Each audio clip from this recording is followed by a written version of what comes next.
নমস্কার বন্ধুরা, আর গরম খাবার চ্যানেলে সবাইকে স্বাগত জানাই। এই গরমের মধ্যে যদি বন্ধুরা কিছু খেতে ভালো না লাগে তো বেগুনের এই রেসিপিটা একবার ট্রাই করতে পারেন। আজকে আমি রান্না করছি বেগুনের কালিয়া। আশা করছি ভিডিওটা ভালো লাগবে।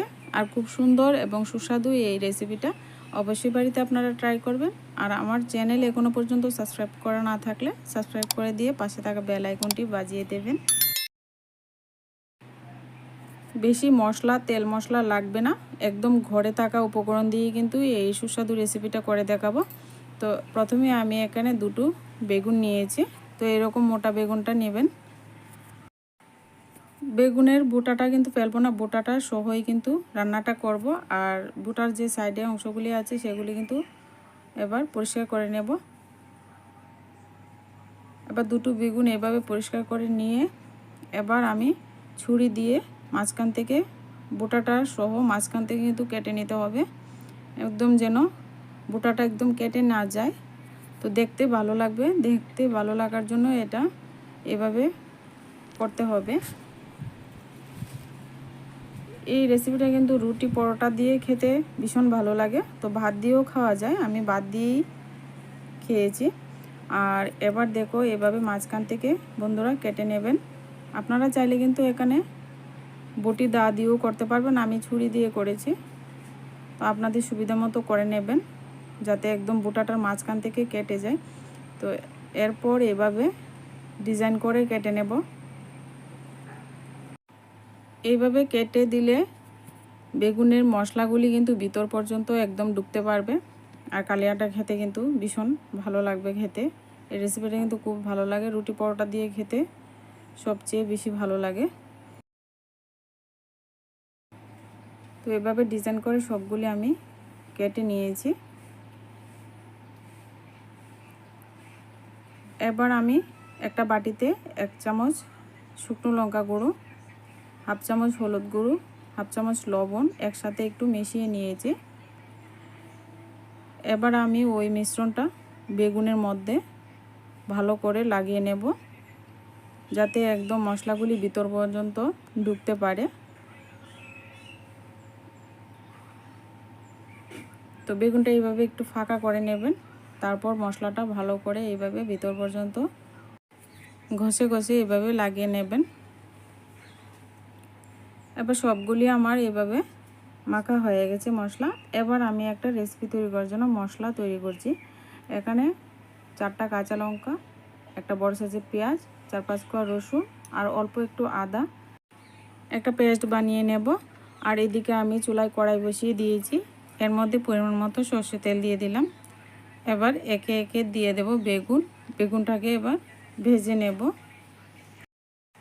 তো বেগুনগুলি অনেকটাই বড় আছে বন্ধুরা, এবার 3টা করে দিয়ে দিলাম। তো আপনাদের প্যানে বা কড়াইতে যতটুকু সম্ভব এবার ততটুকুই কিন্তু ভেজে নেবেন। এবার বেগুনের ওই পিঠটা একটু উল্টে দিচ্ছি।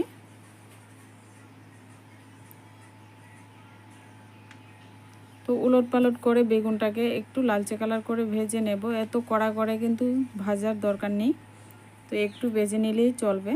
তো এইভাবে উলট পালট করে একটু ভেজে নিয়েছি।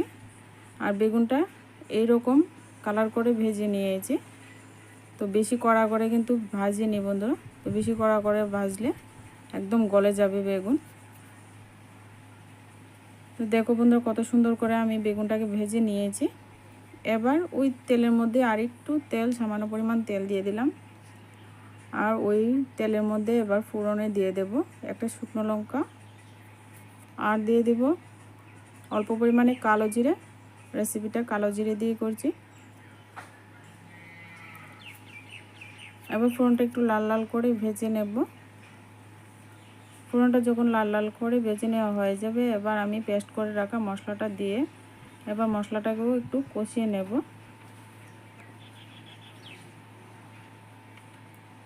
তো একদম তেল মশলা কমই হয়ে যায় বন্ধুরা, এত বেশি তেল মশলা লাগে না। তো দেখতে মনে হয় যেমন তেল মশলা বেশি আছে।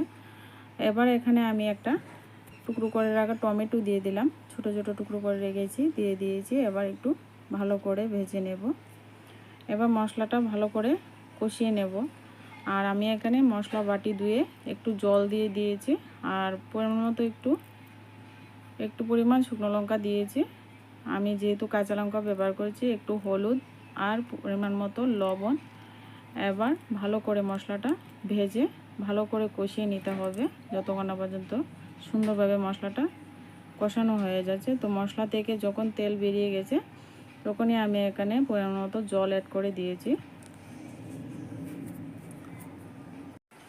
এবার আমি এখানে একটা মশলা দিয়ে দিচ্ছি, ভাজা মশলা। এখানে জিরে, ধনে আর তেজপাতা একসঙ্গে ভেজে গুঁড়ো করে নিয়েছি। তো এই ভাজা মশলাটা দিয়ে দিলাম।